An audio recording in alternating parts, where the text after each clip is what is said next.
Howdy. If you've ever tried AI and thought that this doesn't sound like me, you're not alone. Stacy left a great comment recently. I just cannot get behind generative AI. And if I want to publish something, I just want to stay away, even if I don't think I will ever traditionally publish. First of all, Stacy, I hear you loud and clear. It's your story, your voice. And if AI messes with that, nope, not happening. But here's today's tip. Learn to catch the AI tone so you can kick it out. You don't have to publish anything AI writes, but if you use it as a helper, like a brainstorming buddy, there's a trick to making sure it doesn't hijack your voice. Here's how to catch the AI tone. Look for robotic transition. If it sounds like a 1950s textbook, it's probably not you. Watch for overly polished phrasing. AI likes to smooth out all the wrinkles. But guess what? Your voice lives in the wrinkles. Check for strong verbs.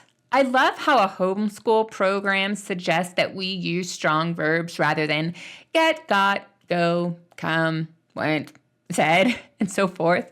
Those are boring. However, AI may go a little too far with its verb choices. For instance, AI loves explore, delve, underscore, and so on. But do you like those verbs? Or would you say dig into, talk about, or show off?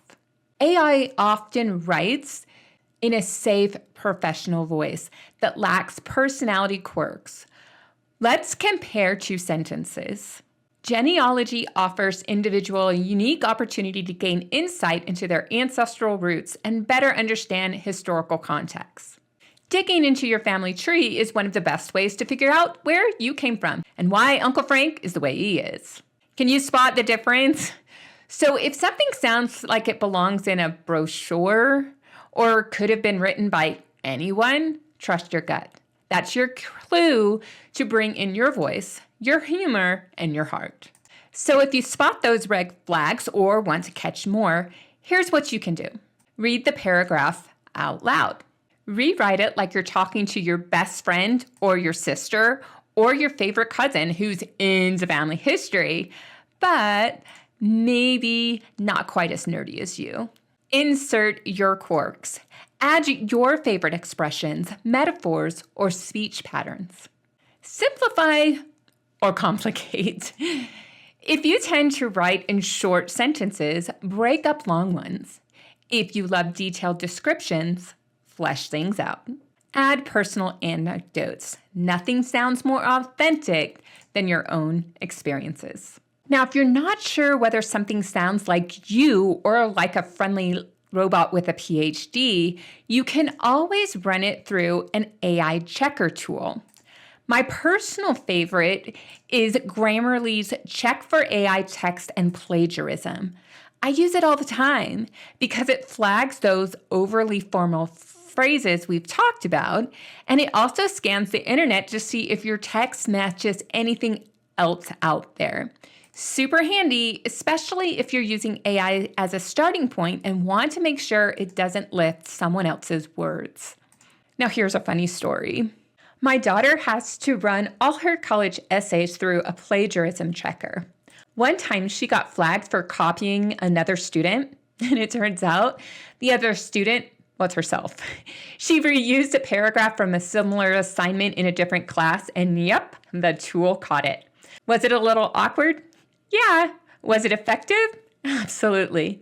Tools like these are great because AI can be real fuzzy about where it gets stuff from. It doesn't always cite sources unless you specifically ask it to, and even then, it'll sometimes just make them up, or then you see the source list and that doesn't make any sense.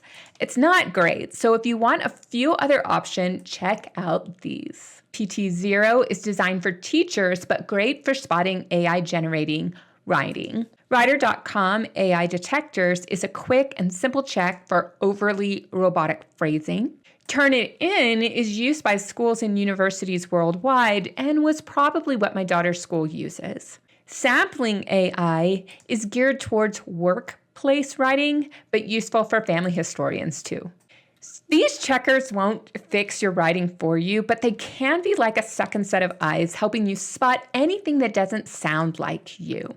Remember, Stacy, AI is just a great starting point. Think of it as a first draft written by someone else that you're heavily editing. Your unique voice comes through in how you reshape that content. You do have a voice worth publishing, even if it's just for your family history. Do you have the inside scoop of an AI writing tool that catches language that doesn't sound like you or sounds like everybody else on the internet? Drop it in the comments so we can all be mindful of using AI and make it sound like ourselves. Be sure to like and comment and share this video if you've ever worried about losing your voice to tech.